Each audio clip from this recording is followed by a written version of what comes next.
The crimson storm clouds of Varela 3 rolled across the jungle canopy like a tide of blood, casting the research colony of New Haven into an eerie twilight.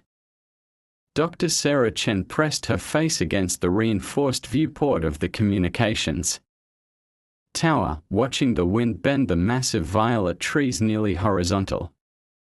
Somewhere in that chaos, her 9-year-old daughter Lena was missing. The bio-tracker went dead 40 minutes ago, reported Commander Hayes, his weathered face grim. Last signal puts her at grid reference 7 Alpha, right at the edge of core THA territory. Sarah's heart lurched. The core THA apex predators of this world, standing 8 feet at the shoulder with obsidian claws and venomous barbed tails. No human had ever survived an encounter during their nesting season. The beasts were territorial beyond measure, protecting their cubs with a ferocity that had claimed dozens of lives from previous expeditions. "We can't send a team in there," Hayes continued, his voice heavy with the weight of command. "Not in this storm, and definitely not into active nesting grounds. The moment those creatures detect intruders, she's my daughter." Sarah's voice cracked with desperation. Behind her, 17-year-old Jace Chen stepped forward, his jaw set with determination that mirrored his mother's. "Mom, I know those jungle paths better than anyone," Jace said quietly. "I've been studying the core THA behavioral patterns for months. If Lena's alive, I can find her." Commander Hayes shook his head. "Absolutely not. I won't lose another Chen family member to those beasts. The storm will pass by morning. We'll mount a full recovery operation then."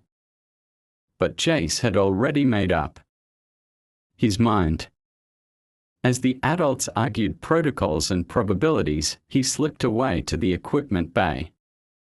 The emergency kit felt heavy on his shoulders as he checked the plasma rifle's charge one final time.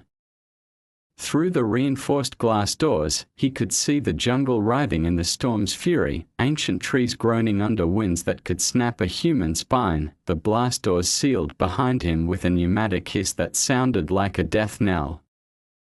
The moment he stepped outside, Varela 3's hostile atmosphere hit him like a physical blow. The air itself seemed alive, thick with spores and the electric charge of the storm. Every breath burned his lungs, every step forward was a battle against winds that wanted to dash him against the colony's walls. Jace activated his helmet's navigation system and pushed into the jungle. The canopy above provided some shelter from the wind, but the darkness was absolute.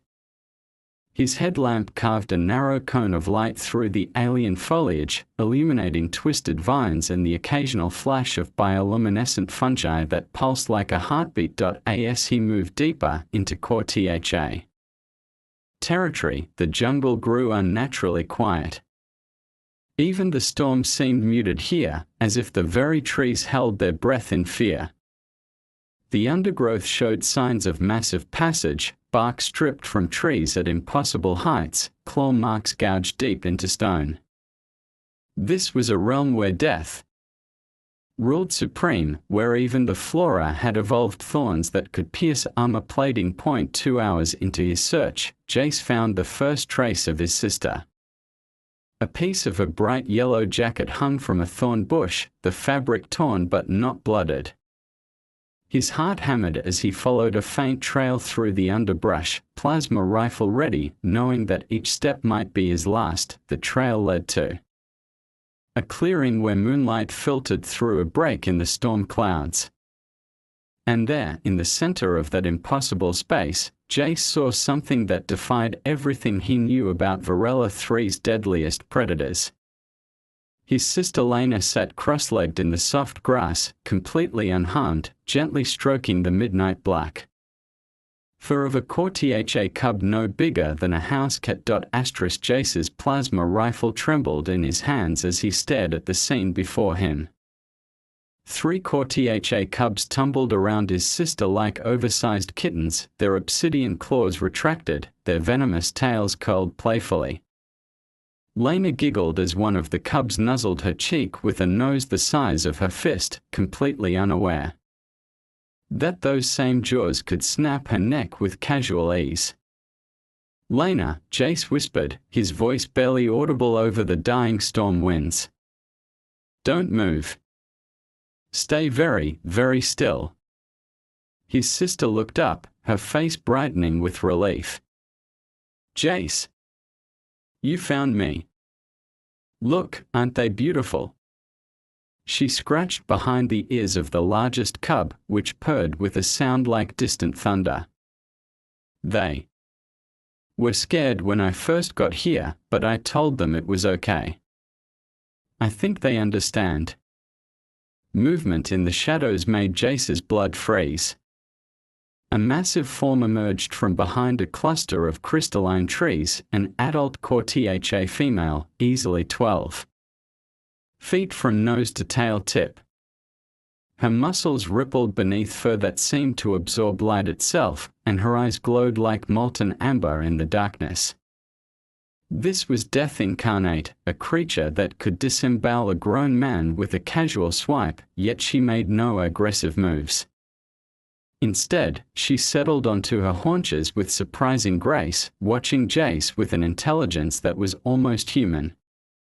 Her massive head tilted slightly, as if she were evaluating this new intruder to her domain. "She's the mama," Lena explained matter-of-factly. "She found me when I got lost in the storm. I was crying because I was scared, and she came over, and she didn't hurt me. She just sniffed me and then brought me here to meet her babies." Jace's tactical training warred with the evidence of his own eyes. Every xenobiology report, every field manual, every survival guide screamed that this situation was impossible. Cortha didn't show mercy. They didn't spare prey animals. They certainly didn't allow alien species near their offspring during the most vulnerable period of their reproductive cycle. The mother Cortha rose to her feet and began moving toward Jace with fluid, silent steps. Each padded footfall seemed to shake the ground, and her claws, each one longer than Jace's forearm, left deep furrows in the earth. He raised his rifle, knowing it would be useless at this range, knowing that even a direct hit would only enrage her, but instead of attacking, she stopped just outside arm's reach and lowered her massive head. Her nostrils flared as she scented him, and Jace could feel her breath washing over him in hot waves. For a moment that stretched into eternity, predator and human regarded each other across the vast gulf of evolution. Then, impossibly, she stepped aside. "I think she wants you to come closer," Lena called out. "She did the same thing with me. Come on, Jace. They won't hurt us." Against every instinct, every survival protocol burned into his brain, Jace lowered his weapon. He approached slowly, hands visible, movements non-threatening. The cubs looked up from their play as he drew near, their amber eyes reflecting his helmet lights like tiny stars. The smallest cub, barely larger than a domestic cat, approached him with the fearless curiosity of the very young. It sniffed at his boots, then sat back on its haunches and mewed, a sound incongruously small from a creature whose species was the stuff of nightmares. Jace knelt down, removed his helmet, and extended his hand. The cub sniffed delicately at his fingers, then began to purr. The vibration traveled up Jace's arm like electricity, and for the first time since arriving on Varela 3, he felt something other than fear in the presence of a Cortha. "How is this possible?" he murmured, as the mother Cortha settled beside him with surprising gentleness. Lena shrugged with the simple wisdom of childhood. "I think they know we are not here to hurt them. Sometimes being brave isn't about fighting. Sometimes it's about showing you care. Dawn broke over the jungle canopy in shades of gold and amber, casting long shadows through the crystalline trees. Jace sat in the clearing beside his sister, both of them surrounded by a family of the galaxy's most feared predators, watching the cubs play in the morning light. The mother Cortha, whom Lena had named Shadow for her dark fur, lay sprawled nearby like a massive cat, occasionally lifting her head to check on her offspring. The storm had passed, leaving the air clean and electric with the scent of ozone and exotic flowers. Jace's communicator crackled to life as the atmospheric interference cleared, and his mother's frantic voice burst through the static. Jace! Jace, can you hear me? Please respond.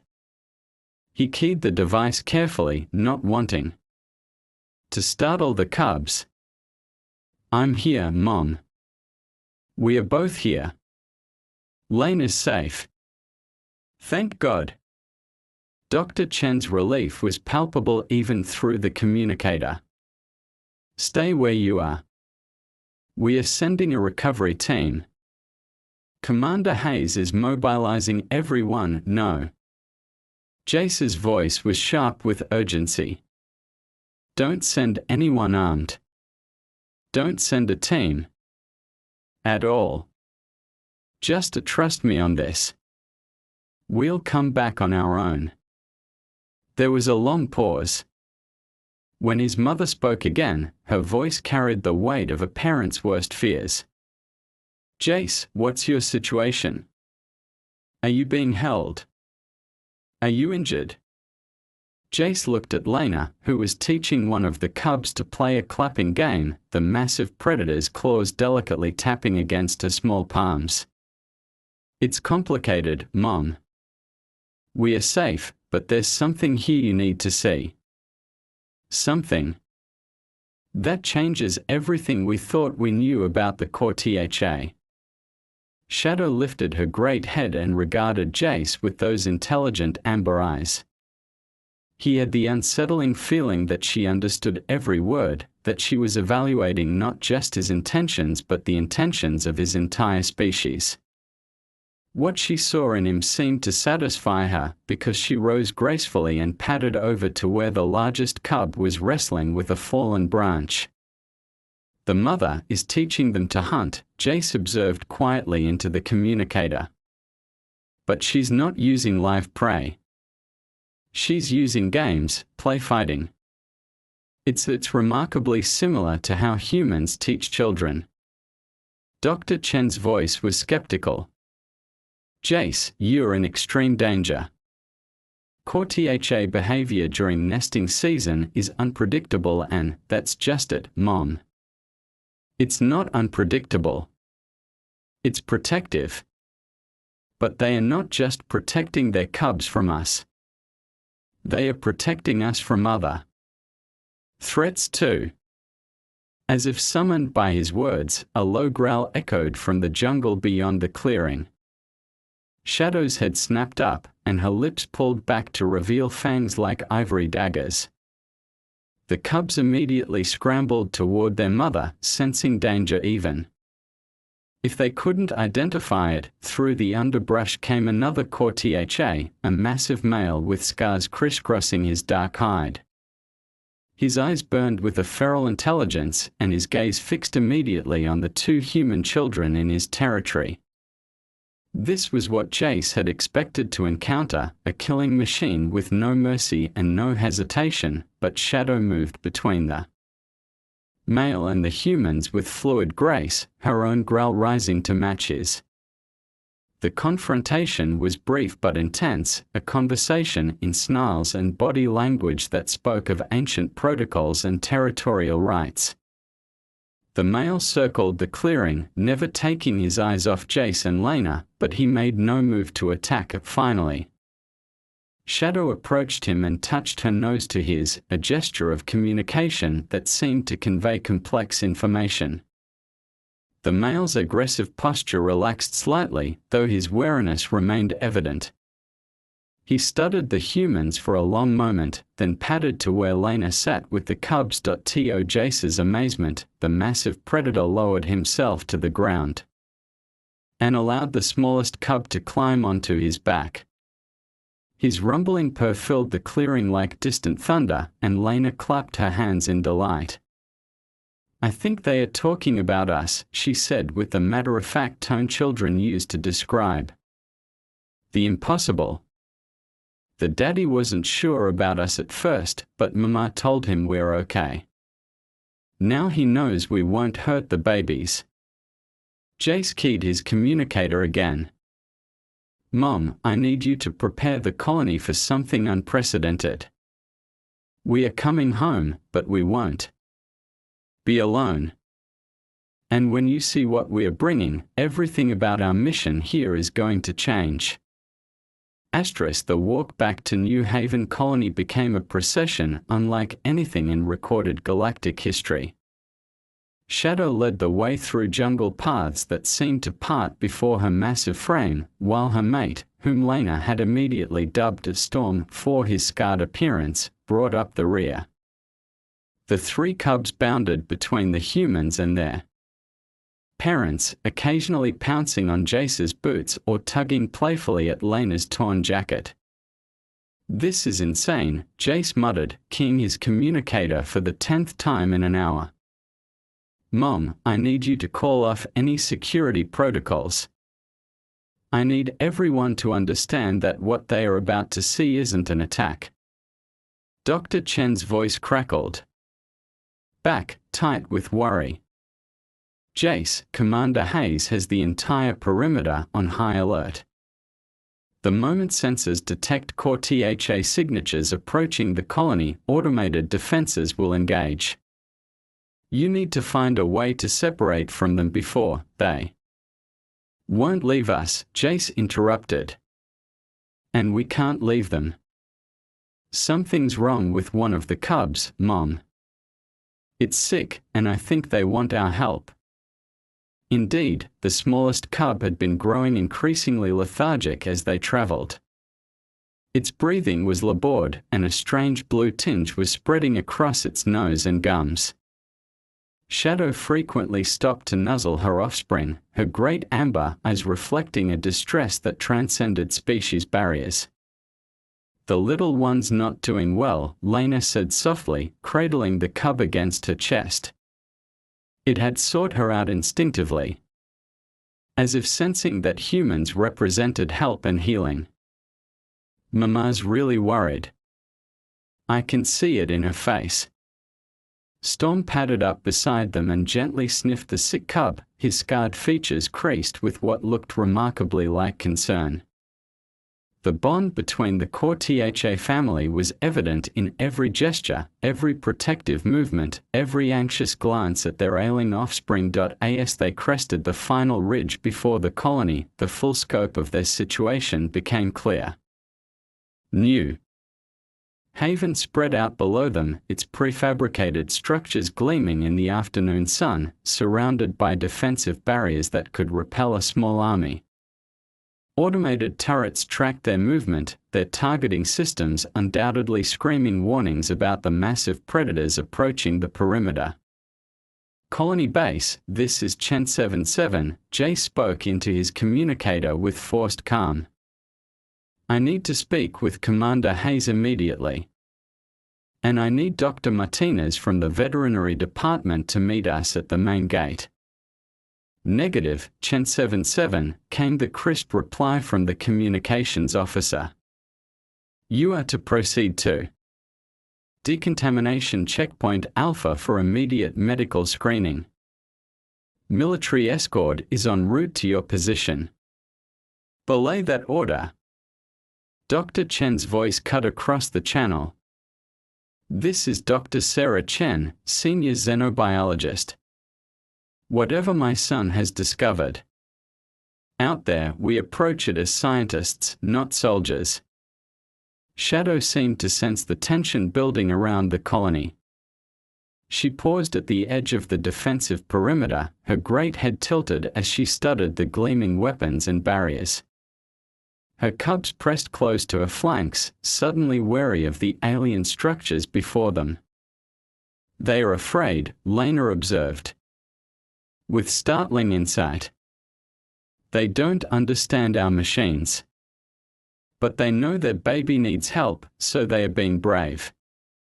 It was Storm who made the first move.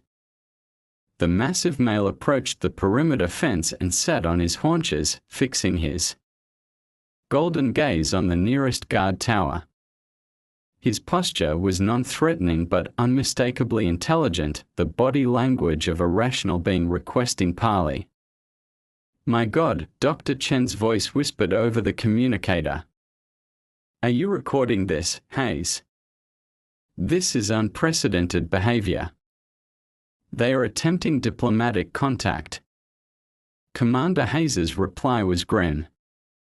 "What I'm seeing is 3 heavily armed predators at our front door with 2 of our people as potential hostages. All units maintain defensive positions but do not fire unless fired upon." The main gate began to cycle open with a mechanical whine that made all 3 cubs flatten their ears. Shadow moved protectively between the sound and her offspring, but she didn't retreat. Instead, she looked directly at Jace and made a soft chuffing sound that seemed almost like a question. "She's asking if it's safe," Jace realized. "She's asking if she can trust us with her family." He walked slowly toward the gate, hands visible and movements deliberate. "Colony base, I'm coming in first.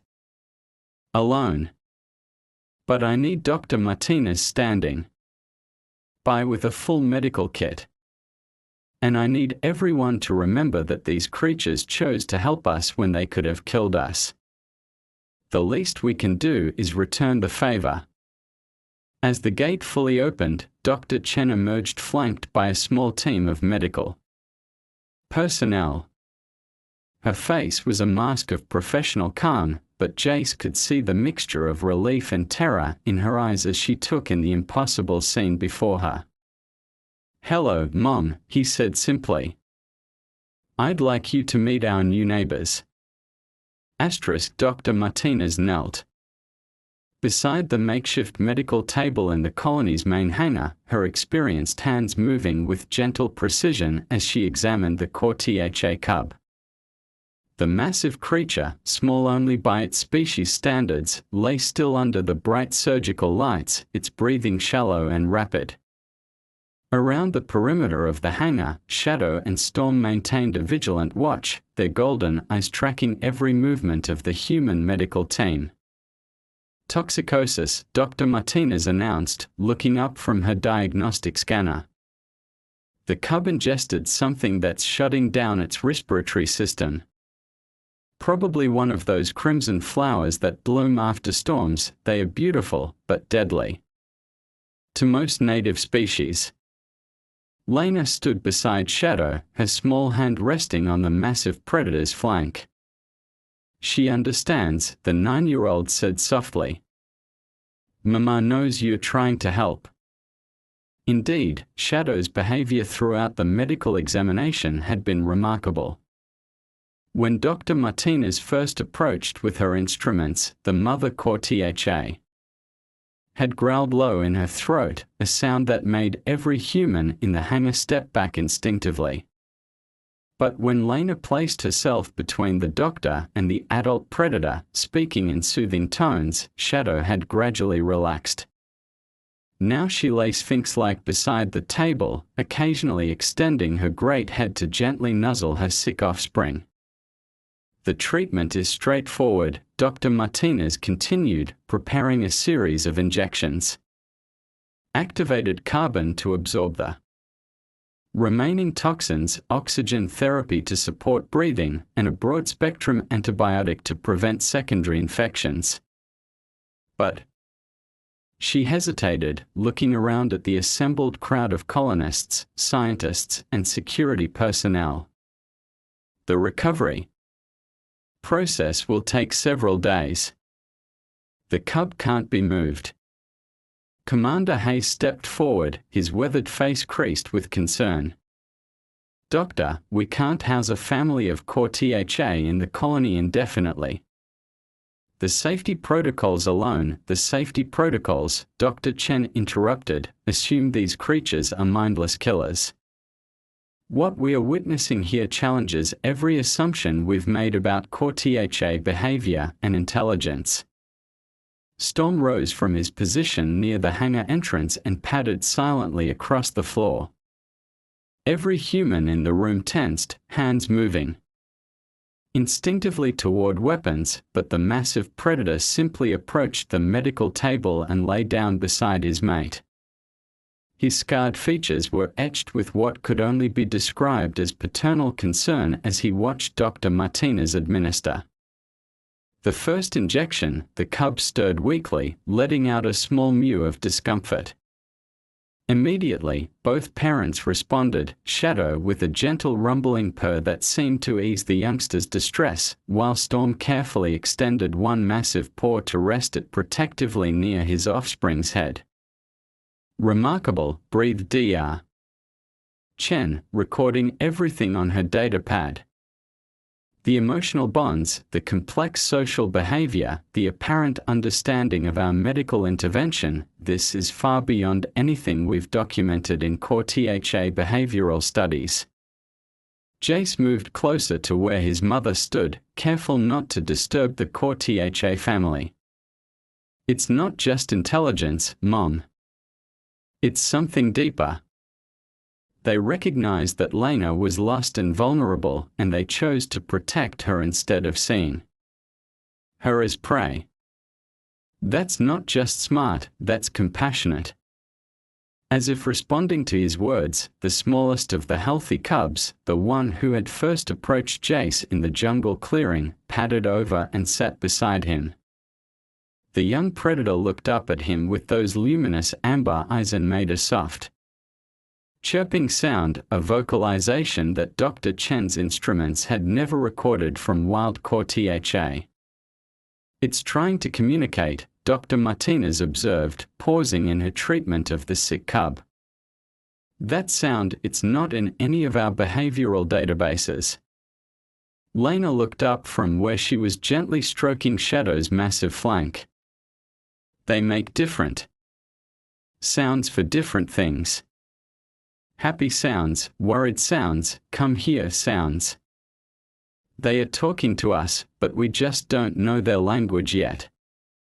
The implications of her innocent observation struck everyone in the hangar like a physical blow.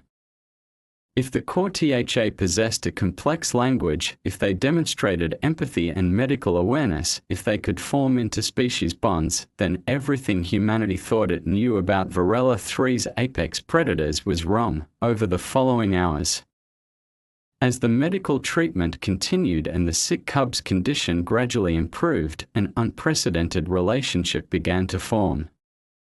The colonists, initially terrified by the presence of the predators, began to adapt with remarkable speed.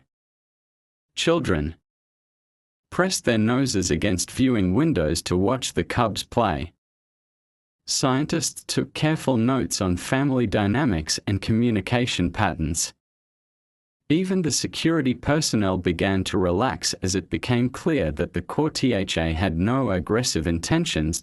As evening fell over New Haven Colony, Shadow rose from her vigil beside the medical table and approached Commander Hayes, who had been maintaining a careful watch from across the hangar. The massive predator stopped just outside arm's reach and performed what could only be described as a bow, lowering her great head in a gesture of unmistakable respect and gratitude. Hayes, a career military officer who had faced down pirates and hostile aliens across 3-star systems, found himself deeply moved by the simple dignity of the gesture. Slowly, carefully, he returned the bow. "Well," he said quietly, his voice carrying across the hangar to where the assembled colonists watched in amazement. "I suppose we're going to need to revise our xenobiology protocols. And possibly our definition of what it means to be civilized." Dr. Martinez looked up from her patient, a smile breaking across her tired features. The cub's breathing is stabilizing. Full recovery expected within 48 hours. As if understanding the good news, both parent cortha began to purr, a sound like distant thunder that reverberated through the hangar's metal walls. Their remaining cubs added their voices to the celebration, creating a harmony that spoke of joy, relief, and the universal language of family love. Lena, still standing beside Shadow, looked around at the assembled humans with the wisdom that sometimes comes to children in moments of great importance. "I think they are going to stay," she said simply. "Not just until the baby gets better. I think they are going to be our friends now." And in that moment, as predator and prey species regarded each other with new understanding across the vast gulf of evolution, the first seeds of an impossible alliance began to take root in the alien soil of Varela. 3.